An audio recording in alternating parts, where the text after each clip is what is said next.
మరోవైపు ఈ కేసులో దాదాపుగా 94 మంది మీద కేసు పెడితే చంద్రబాబు నాయుడు గారు నెలలు తరబడి వైఎస్ఆర్సీపీ నాయకులను వేధించాలనే ఉద్దేశంతో ఇంకా 44 మందికి ఇంకా బెయిల్ రాకుండా చంద్రబాబు నాయుడు గారు అడ్డుకుంటా ఉన్నారు. ఒక హక్కుగా బెయిల్ రావాల్సిన చోట నెలల తరబడి బెయిల్ రానివ్వకుండా అడ్డుకుంటా ఉన్న పరిస్థితి చంద్రబాబు నాయుడు గారు.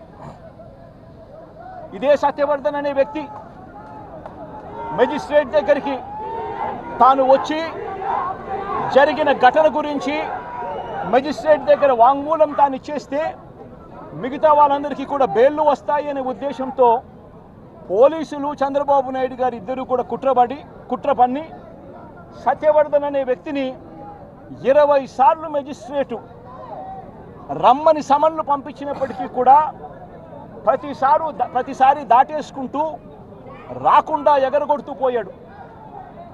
చివరికి జడ్జికు 20వ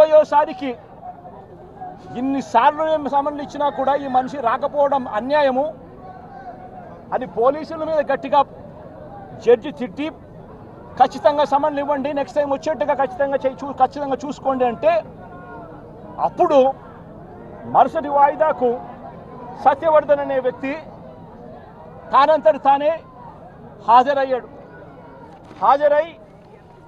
ఈ ఘటన జరిగిన సమయంలో ఇంతకు ముందు తాను 161లలో ఏదైతే చెప్పాడో అదే విషయాలను మళ్ళీ జడ్జి గారి సమక్షంలో అదే విషయాలే ఆయన తెలియజేశాడు. ఘటన జరిగిన సమయంలో తాను అప్పుడు లేడని, తనని ఎవరూ కులం పేరుతో దూషించలేదు అని, అసలు ఈ కేసుతో తనకు ఎలాంటి సంబంధము లేదని కోర్టుకు తాను మొరబెట్టుకున్నాడు.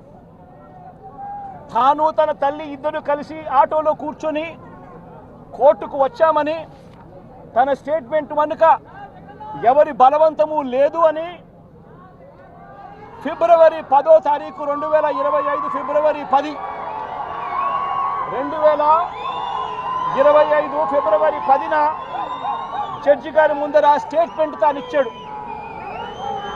ఫిబ్రవరి 10, 2025 జడ్జి గారి సమక్షంలో తాను ఈ విధంగా స్టేట్మెంట్ ఇచ్చేసరికి చంద్రబాబు నాయుడు గారికి లోకేష్కు వీళ్ళిద్దరికీ కూడా మనశ్శాంతి కరువైపోయింది. వంశీని అరెస్ట్ చేయలేకపోతా ఉన్నాము అనే దుర్బుద్ధి వీళ్ళల్లో ఎక్కువ కాలం మొదలుపెట్టింది. వీళ్ళంతా కలిసి పోలీసులతో మళ్ళీ కుట్రబన్ని వీళ్ళు మరుసటి రోజు అంటే ఫిబ్రవరి 11వ తారీఖున వీళ్ళు విజయవాడ పటమట పోలీస్ స్టేషన్లో సత్యవర్ధన్ మీద వీళ్ళు ఒక ఎఫ్ఐఆర్ రిజిస్టర్ చేశారు.